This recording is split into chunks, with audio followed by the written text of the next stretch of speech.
Star Trek that used to be gold, and now the new series is fucking shit.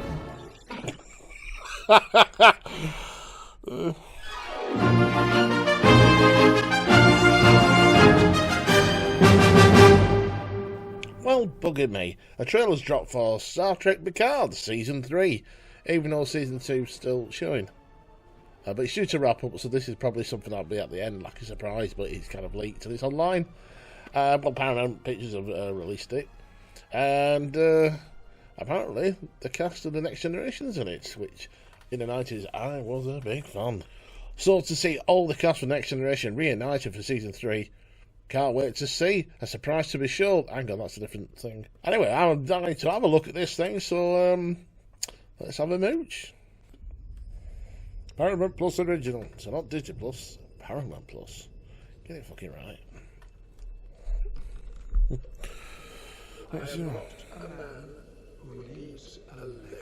So this is still new, the clip. Oh? Music, Jerry Goldsman. One of my favourite ships.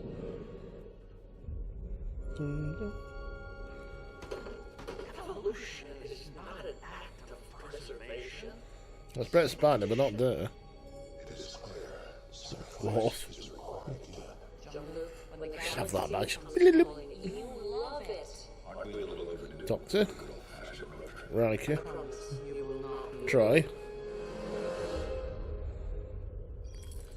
Ready. He's got a red shirt on. Patrick Stewart, LeVar Burton, Michael Dorn, Jonathan Frakes, Gates McFadden, Marita DeSotis, and Brett Spiner will all return in John of the Cast for Season 3.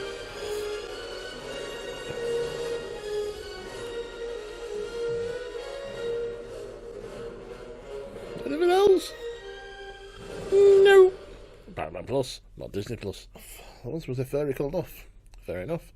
Yeah, so that was quite short, but alright. It's something that's new. It's been recorded, obviously, so they must have done Season 3 already, which is remarkable. I mean, there's been a lockdown, so that's probably why it got delayed, so maybe 2 and 3 were done back to back. But that's something that's not... I was expecting regurgitated footage, but that's specially done for the trailer, so wow. If I had to give that trailer a nitpick, and yet a commendable pat on the back at the same time, he's using the Jerry Goldsmith score. That kind of is a bit unhanded in a way, because that's from the movie. That's from either First Contact or Insurrection, the end theme, as opposed to the TV theme. So naughty for using that, because it's not the music they use in the series. But that, when you hear it, so it kind of makes sense to use it, but still a bit. Good, they're all coming back. Obviously, they've killed off there, so what we're hearing is another one of these Doctor Who insane characters, perhaps. Now, new. I will say that trailer was quite tantalising because, like I said, I grew up with Star Trek Next Generation. My dad, when I was about 5, he was trying to get me to Star Trek, the original series. Like, I don't like this, but when he died as a teenager, I started to appreciate it. What he liked. Then Next Generation came, oh, well, this is a lot better.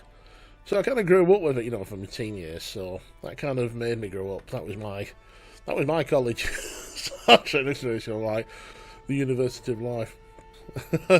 And I did actually have a badge that when you pressed it, it did beep, and so it was good for pulling birds. So it was good for pulling the odd girl in the nightclub, because he just wanted to touch me tit. It's a good advert, but this is the thing. I'm so tempted to do a Sour Grapes episode, but the thing is, in a minute, I can't stand new Star Trek. Picard is the least awful of the lot. It still has its problems, but and it is sort of dragging out this series, but what's on the It's good though. But it's kind of it might have been good if it was all released together. We might be seeing it in that after a week context, but the Picard series is, like I said, watchable.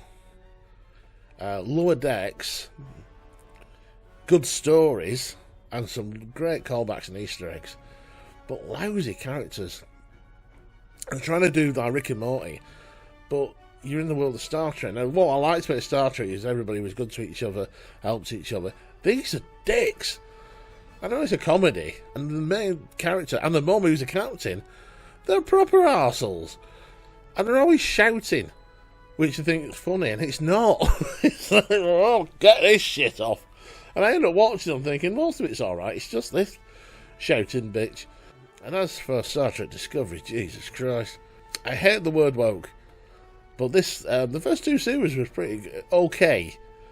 I kind of liked them when they're going, and then the kind of lazy writers stayed off. But season 3 and 4, I gave up really on season 3. Just skipped bits and saw like the ending.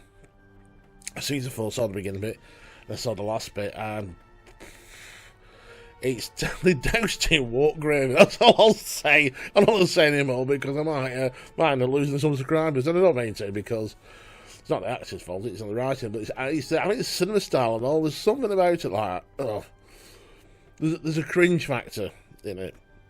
Like I said, I have no quarrels with, I know it's designed around certain communities, and that doesn't bother me, seriously, that doesn't bother me, but it's the way it's heavy-handed.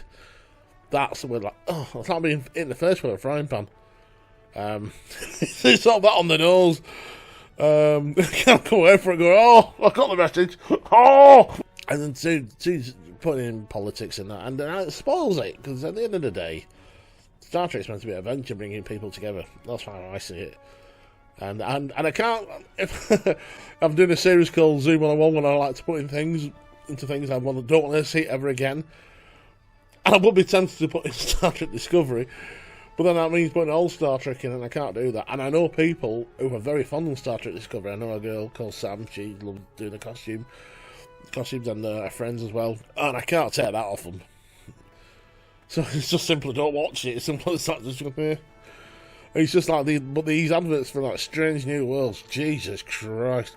Again, frying pan time. Bang! Ah! I said nothing to do with like who it's aimed at. There's no attack on enemy. It's just style. It's just how it's filmed, and like the characters. They've done character trailers, and each one again is either an arsehole. Well, another one I kind of liked was the blind guy, the blind alien. Although I thought they weren't on with Federation. I don't know, because it's supposed to be a prequel. And the fact that it's more futuristic than the classic one does me head in. But the blind one seemed alright. It's just the rest. I went, no, it's on the nose again. Every time I see these adverts, I'm like, oh, that looks good. Oh! I'm super excited to become a part of this amazing, diverse universe. Fuck off! Feels really good to finally be able to say that. So tonight's event was something about these trailers. Go watch. I mean, it's probably me. It's probably my old age being a fuddy-duddy. Star Trek original's the best. This lot. Yeah. Everybody's different. You've got to make it more appealing to a new audience. Yeah, because old Star Trek can be, especially Next Generation, Deep Space, can be a bit flabby. But like this one needs to be more lean and slick, like the J. Abrams one. But like I said, the characters are just be nice. Yeah, so that's me ranting over. So that trailer looked good. I look forward to see it. I'll probably watch it and then be disappointed because it's new Star Trek. But what do you think? Am I old school and just being silly? And that NuTrek is actually pretty good. It's worth every penny that they made. It's should go on and on and on. Or do you prefer the old classic Star Trek? I mean, my favourite really is Voyager. Because, again, enough about my life where Star Trek was a comfort blanket. It was great and I love Voyager. Anyway, enough of that. Thank you for watching. I'll do another trailer reaction soon and probably less of a rant. And we'll keep mentioning the internet. Till then, take care. My name's Dave. Don't forget to subscribe. See you soon.